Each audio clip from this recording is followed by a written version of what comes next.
Welcome back to my channel. আমি Pamela, আর আজকে আমি নিয়ে চলে এসেছি একটা দিনের বেলার পুজোর সাজ নিয়ে। একদম বিগিনার ফ্রেন্ডলি, যারা কিছু জানো না তারা খুব ইজিলি এটা করতে পারবে। সবার প্রথম সেটা হচ্ছে ময়শ্চারাইজার আর সানস্ক্রিন, একদম ভুলবে না।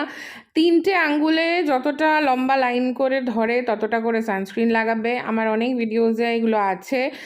আর সানস্ক্রিন লাগানোর পর একটু টাইম দেবে নিজের স্কিনটাতে জিনিসগুলো অ্যাবজর্ব করার জন্য। তারপরে প্রাইমার, এই স্টেপগুলো কিন্তু ভীষণ ইম্পর্ট্যান্ট। আমি আজকে যেগুলো দেখাচ্ছি সেগুলো সবথেকে কম প্রোডাক্ট, কম টাইম, কম এফোর্টে এটা কিন্তু অ্যাচিভ করা পসিবল। প্রাইমারটা দেওয়ার পর আমি আইব্রাউজটা করে নিচ্ছি। আমার মনে হয় আইব্রাউজের থেকে ইম্পর্ট্যান্ট মেকআপে কিচ্ছু নেই। এরপরে আমি নিচ্ছি এই ইনসাইটের ছোট্ট একটা 100-150 টাকা দাম এটার। এটা হচ্ছে NC5, দেখলে নাম্বারটা দেখালাম। এটা হচ্ছে আমার যে ডার্ক এরিয়াসগুলো না, একদম ওই শেডের এটা, ঠিক আছে? এবার তুমি বলবে আমার স্কিনের থেকে এটা একটু অরেঞ্জিশ, একটু ডার্ক লাগছে। ডেফিনেটলি লাগছে, দেখতে থাকো তাহলে বুঝতে পারবে।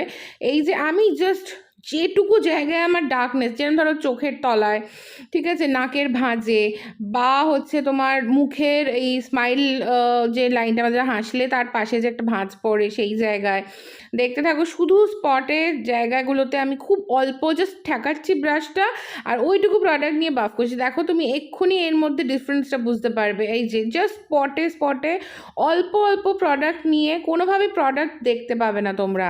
এবার নেক্সট স্টেপটা সেটা পুরো মুখে কিন্তু আমি কনসিলার ফাউন্ডেশন কিচ্ছু দিইনি। আর এই হচ্ছে আমার নেক্সট স্টেপ। এটাও ইনসাইটেরই, যদিও মনে হচ্ছে ওয়ান ব্র্যান্ড টিউটোরিয়াল, কিন্তু অ্যাকচুয়ালি তা না। কিন্তু এগুলো সব সস্তার জিনিস, কিন্তু ভীষণ ভালো কাজ দেয়, সেই জন্য আমি এগুলো দেখাচ্ছি। ইনসাইটের এই পাউডারটা, এইটা যেখানে যেখানে আমার কনসিলারটা আমি লাগিয়েছি সেখানে তো দেবই, বাকি পুরো মুখে দেবো। বিকজ গরম তো পড়বেই, কলকাতায় গরম তো দুর্গাপুজোয় ভীষণ হয়।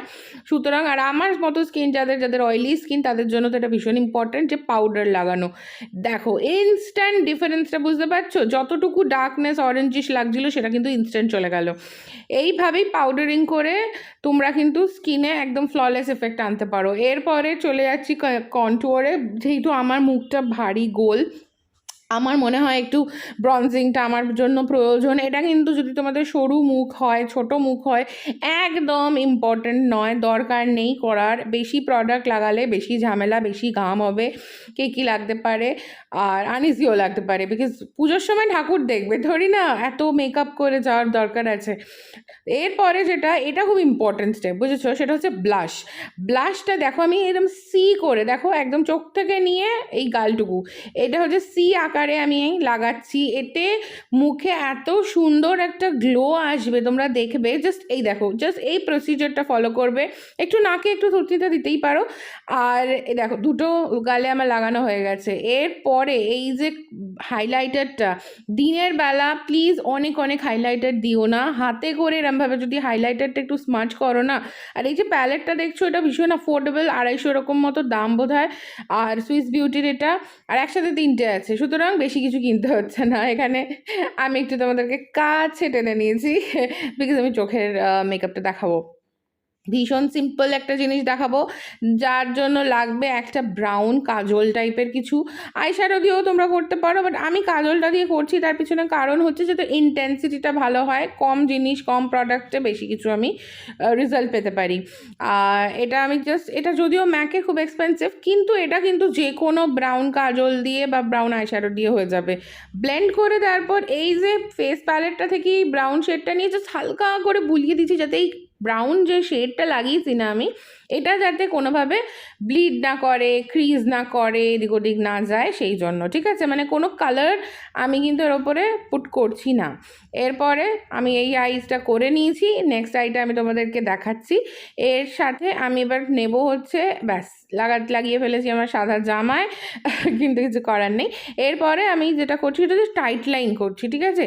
একদম যে পাতার আছে না আমাদের চোখের, সেই ল্যাশগুলোর মধ্যে দিয়ে কাজলটা লাগাচ্ছি। আর একটু ওপরেও লাগাবো, যাতে করে আমি সেটা যখন স্মাচ করব ঠিক ওই পাশের চোখে যেরম দেখতে লাগছে ওই রকম দেখতে লাগবে। কেমন দেখছো, একটুখানি ওপরে লাগিয়েছি, এটা যদি একটু এদিক ওদিক লেগেও যায় কোনো অসুবিধা নেই। আর এই দেখো একটা ব্রাশ দিয়ে সুন্দর করে আমি ব্লেন্ড করে দিচ্ছি, বেশি উপরে উঠবো না, জাস্ট আইলাইনারের মতো, কিন্তু আইলাইনার নয়।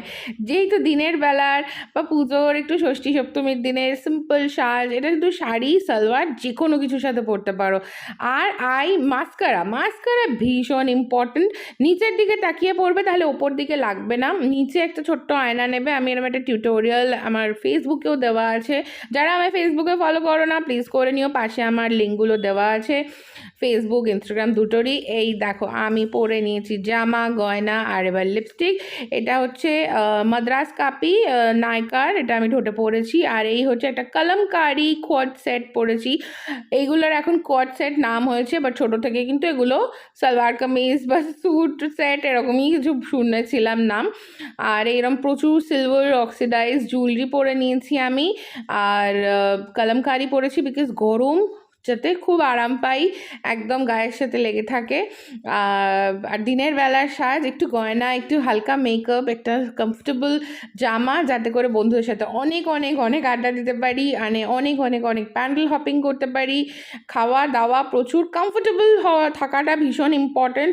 আর যেদিন যেদিন প্যান্ডেল হপিং করতে যাবে সেদিনকে নিজে কমফোর্টেবল থাকাটা সব থেকে বেশি ইম্পর্টেন্ট। বাকি যেদিনকে মনে হবে বসে আড্ডা দেবে সেদিনকে আর একটু বেশি সাজগোজ করে একটু হেভি জামা কাপড় জুয়েলারি পরা ইজি, মানে চলে যায় আর কি। এটা হচ্ছে আমার তোমাদের জন্য পুজোর দিনের বেলার সাজ, বলতে পারো ষষ্ঠীর সকালের সাজ। আর এই সিরিজটা নিয়ে আমি আসছি, আশা করি তোমরা এনজয় করবে। Till then see you super soon, আর সাবস্ক্রাইবটা করে নিও।